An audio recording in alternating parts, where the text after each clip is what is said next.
Okay, people. So it's the end of May 18th, 2017. It's like going on 8 o'clock at night.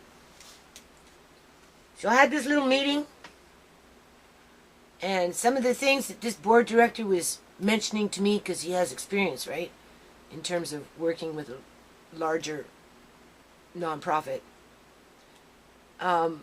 were many of the things that I've experienced in terms of a lot of the workload tends to fall off onto one or two people, namely one, especially for the smaller nonprofits.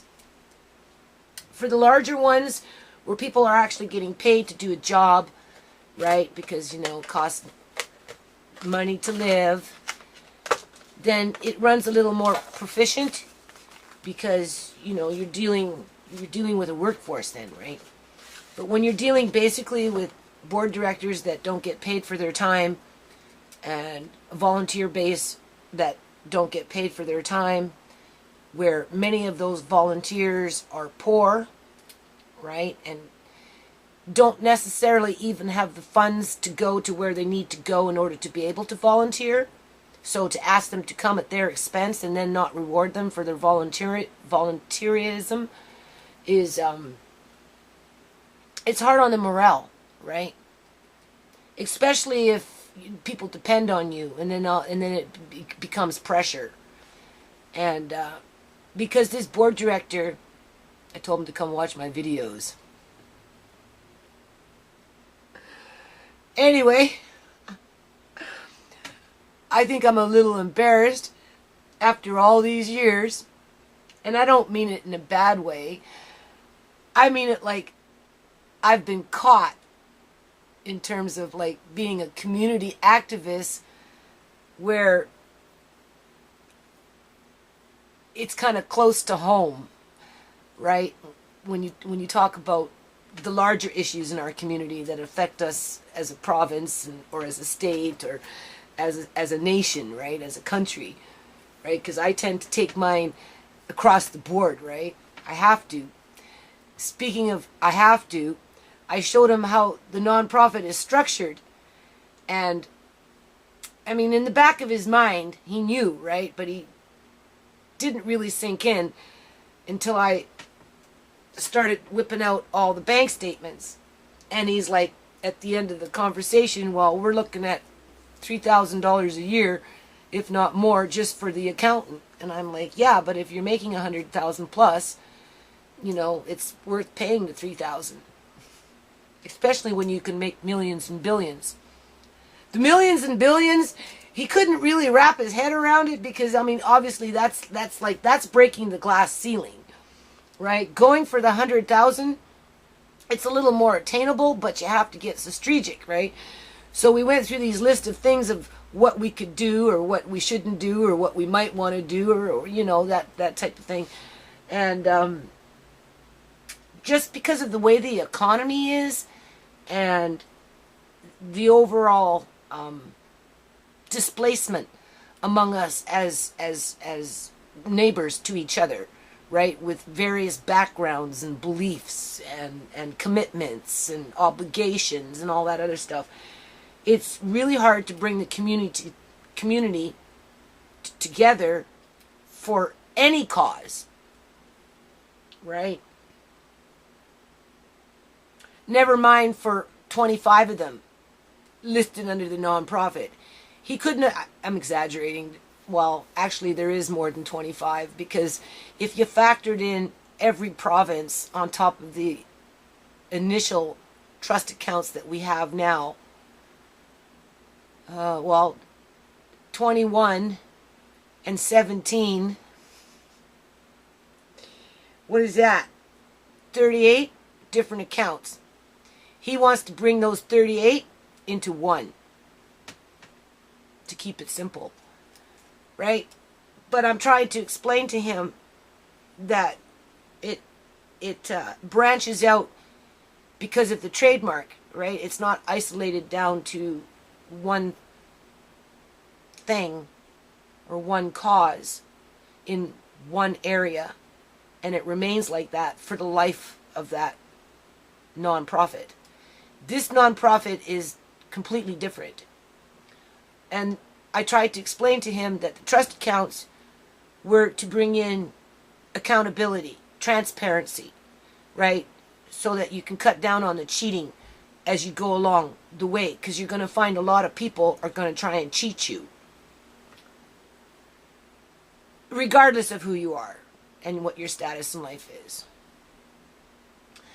And in relation to that, the collection boxes, and I've mentioned this before in my videos, that you can have the collection box, take it out to your local neighborhood and approach businesses to put them in their environments, on the desk or, wherever, right? And what you're going to hear, and, and I've heard this from several people, and including this board director today mentioned it, that it is a problem, and it's frightening for people, right, when it happens, because, imagine we're in a restaurant and the collection box is up by the cashier desk, right? Even if it's chained in, people from time to time will randomly show up, do whatever, come in, take the box, and run off with it.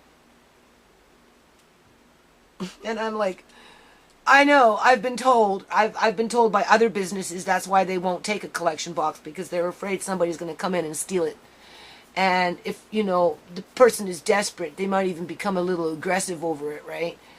Where, some people just might grab it, yank the chain, and run out the door, where other people might try and cut the chain, or, or start arguing with the business owner over this box, right? So therefore, because it's happened from time to time, it's like kind of one of those situations where it takes one bad apple to spoil the whole barrel, right? So now nobody wants to put a collection box out, based on that fear of it may be robbed, in addition to losing the money. And I'm like, well, okay, so if we put one box in one location and we pull in $1,000 and it gets stolen, it's still better than not having a box. But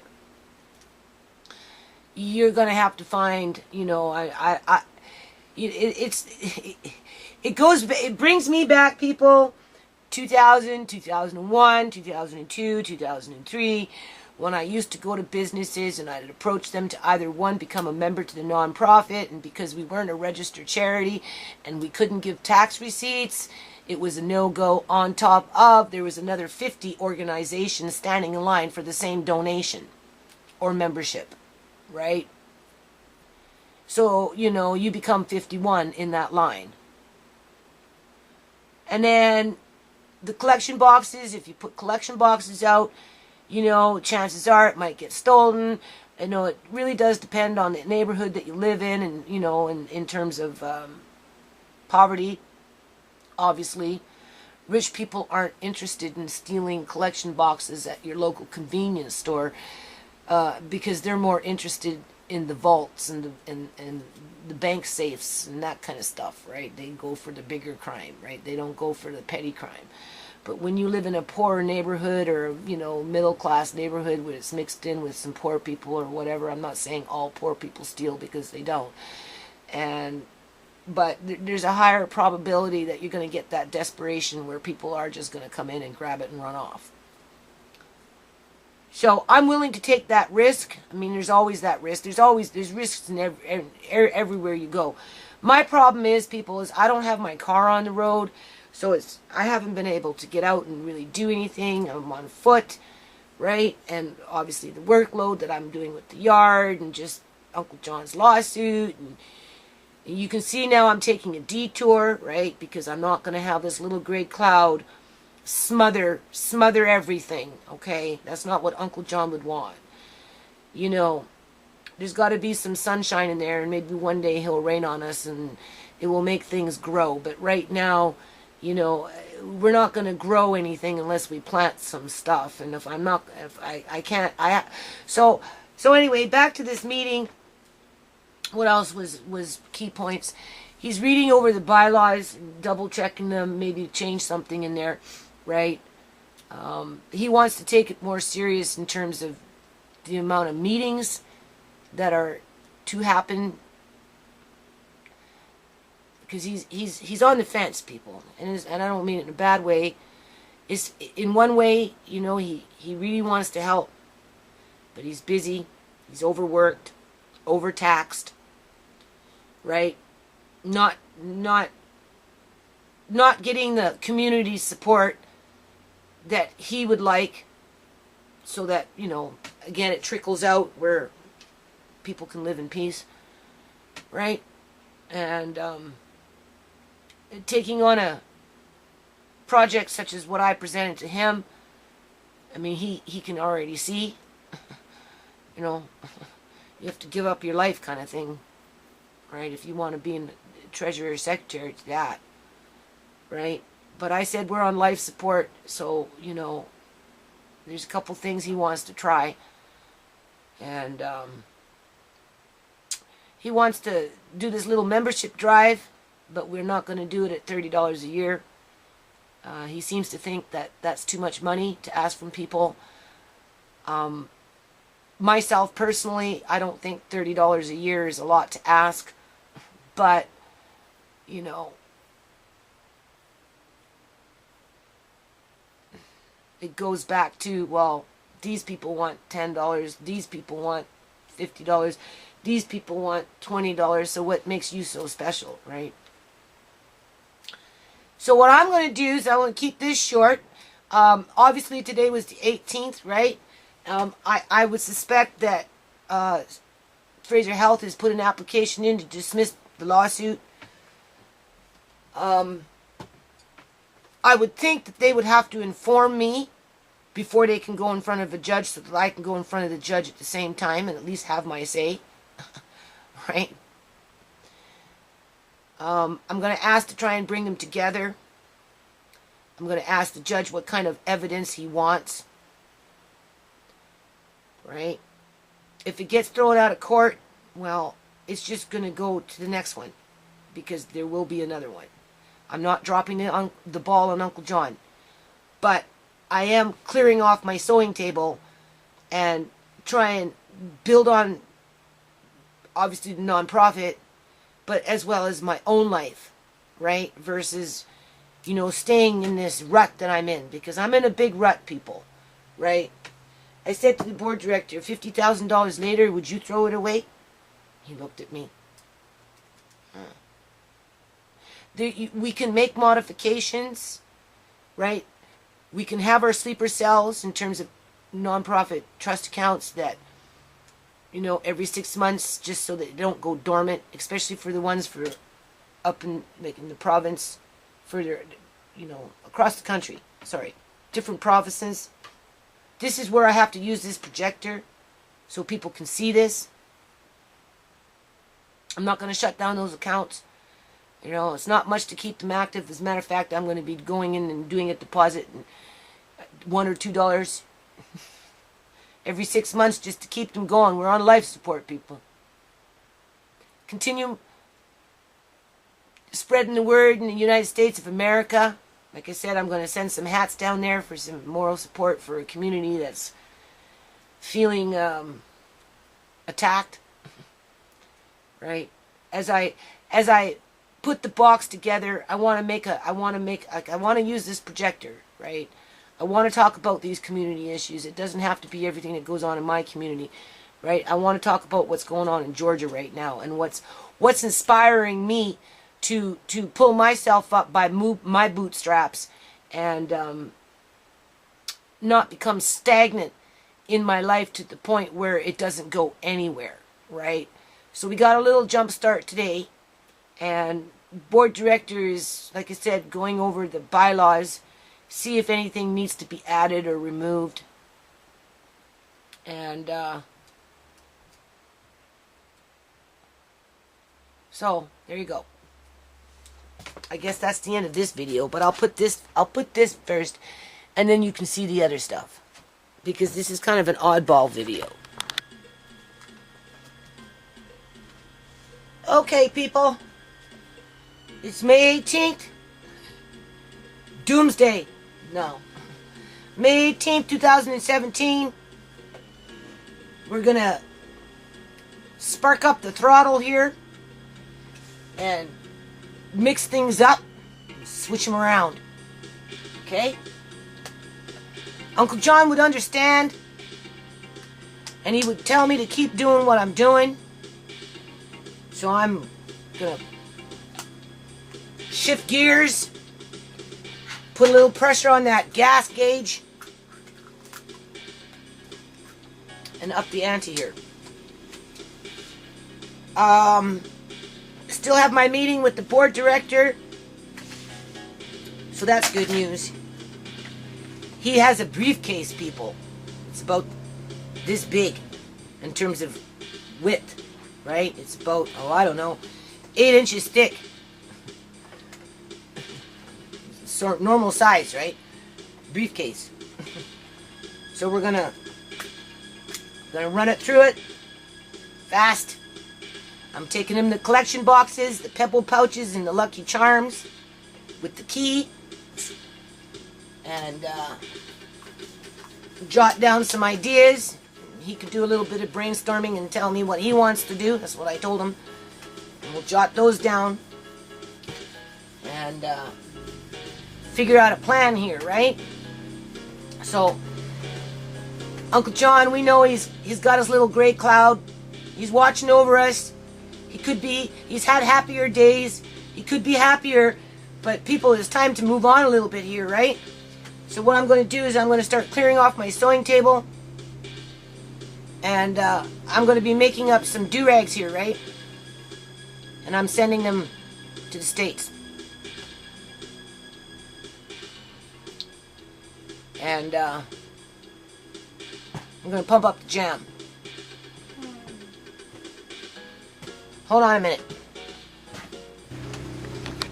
As you can see, still working in the yard. This is what I did yesterday.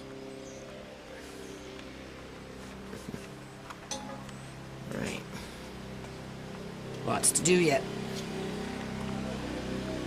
Hold on, people. So I'm back. Right? I'm going to be walking the board director through the time capsule page on the nonprofit. Right?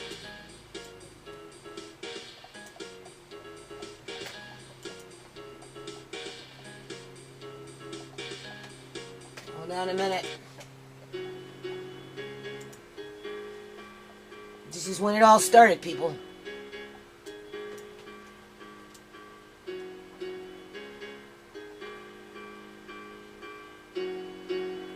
Uncle John would want me to continue working on the nonprofit. You know, reach out to the kids. So I'm going to send some G-Kid hats to the United States. Because I'm kind of mad right now, people. I'm mad with the uncertainty of our society. And too many people being injured because of that uncertainty. And I'm kind of like at a crossroads, you know. Do I put all my energy into my yard and Uncle John? Right? As we got the naysayers trying to walk on by. Or do I take some of this energy and I start applying it to the nonprofit and, you know, work on what I can work on in terms of promoting it, right? And holding that torch and passing it on, right? You know, those little community building wealth centers, right?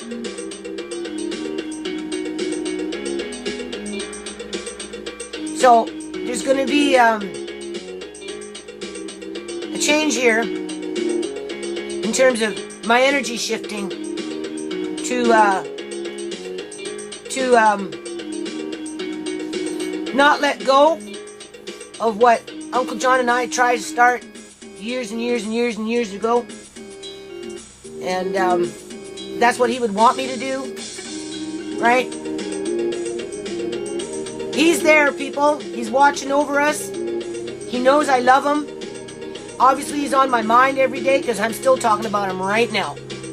Right? Because if I go into the direction that my mind and my heart's telling me to go into right now, in terms of clearing off my sewing table and getting a couple of boxes, right? Start packing them up, you know, do the outreach, right? Connect with the board director down here so we can do some outreach down here, which he would be better at. I'm better at arm's length, really far away at this point because I'm so grounded in my house. I'm going to go off and do a little something up by the corner store over here in terms of my DJ equipment and stuff, but outside of that, I'm limited resources and limited energy and, limited mind, like, in terms of, like, my mind is over here and my mind is over there and my mind is over here. And all I know, people, is I'm going to change up on the videos here. So this is just a little prelude. It's a little warning, right? I'm going to make myself a map. I'm not going to tell you what I'm going to talk about outside of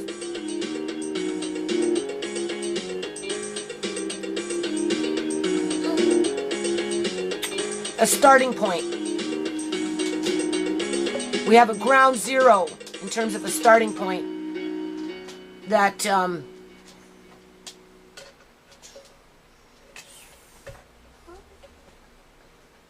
can help set a lot of people free. It's not all about Uncle John, right? Lately, my videos has been all about Uncle John for the most part, right? And they should be. But then on the other hand, they should also be back to the focus. Back to the focus.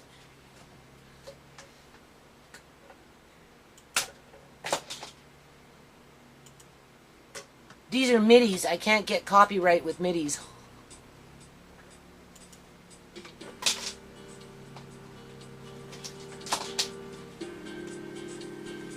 I need a web designer, people, to help me with these web pages. Hold on a minute.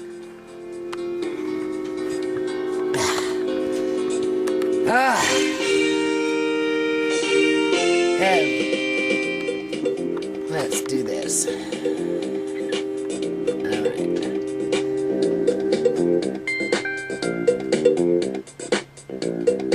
We're bringing in a movement under X-solution with a revolution.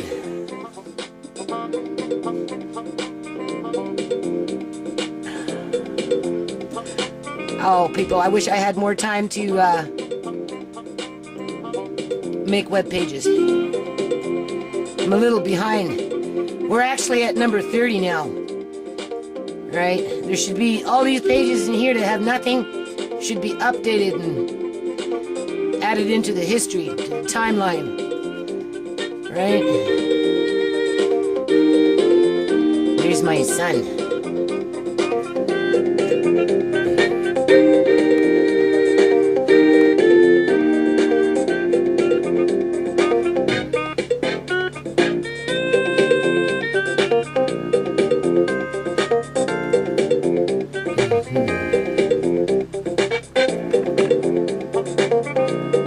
My sons.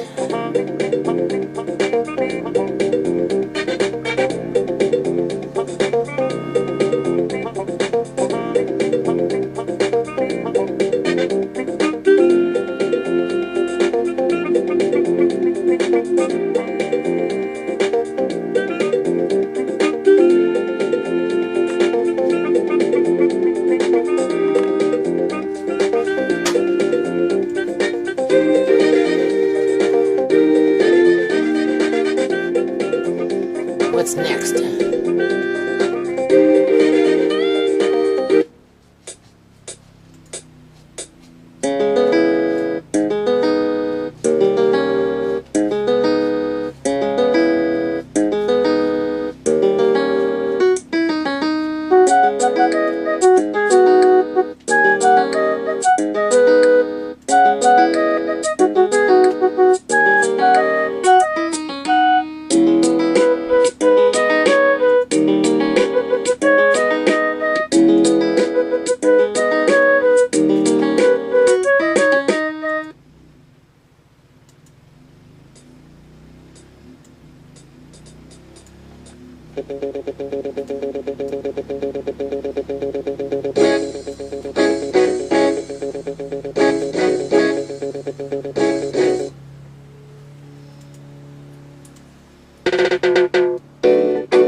Okay, still May 18th. Like I said, people, I'm mad.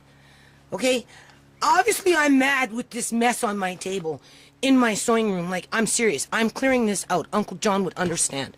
Okay? This is this little gray cloud that I'm talking about. It's holding me back. It's holding my family back. It's holding my the nonprofit that I work on back. So, I'm pretty, easy to get along with, right? In terms of, I can work around this mess because we already know that the corporation is trying to throw out what happened to Uncle John. Just throw it out of court, and it never gets dealt with, people. So being that it's never going to get dealt with, and it's going to be in the court system probably for a while, because I don't think it's that simple. I don't think they can just simply dismiss it and have it thrown out. So that's going to take a back burner, and I'm going to start bringing in this stuff here on the front burner, and especially today, being that I am meeting with our board director, and I'll be taking these with me to the meeting, right? This is back from 2011, these hats. So anyway, 2 of them for sure are going to the States. 2 of these, one black and one white, right? For program development, I'll tell you more when I get my projector going, because I'm going to be doing a video around this, people. This is the detour that we're taking. And then, of course, the X hat, right? There's some things I want to do with this, people. Under Spreadshirt, right? Not including my own stuff that I do, which I will put on my website that I work on. So before I can do any of that, though, I have to start clearing off this stuff, right? So I'm going to just put them into bins. You can see I've got 2 of them down there. This is what I mean. Like, this is what corporations do to families, right? They stress us out, people. They stress us out because they know it's too hard for us to go after them when they fuck up. Basically, right? So, hold on. There's that little raspberry plant. The guy's out there mowing his grass, and I went out there and I told him to dig him up and put him on the other side of the fence, and he looked at me and he frowned and he walked off. So he's choked. Right? Look at the face on Sky. She's looking at a raccoon. It's right there. Eating cat food. And there's Sky. She doesn't know what to think. Anyway, people, I just have to coexist with these raccoons, like, seriously. This is the second one that's been here in the last half an hour. There's another one that's bigger than this one. This is probably the mother that's living in the shed right now. I'm gonna go buy some dog food. Alright. So far the fish are okay. It looks like all 3 of them are there in the pond. So I figure if I feed these raccoons a little bit, they won't be so desperate to try and get at the fish.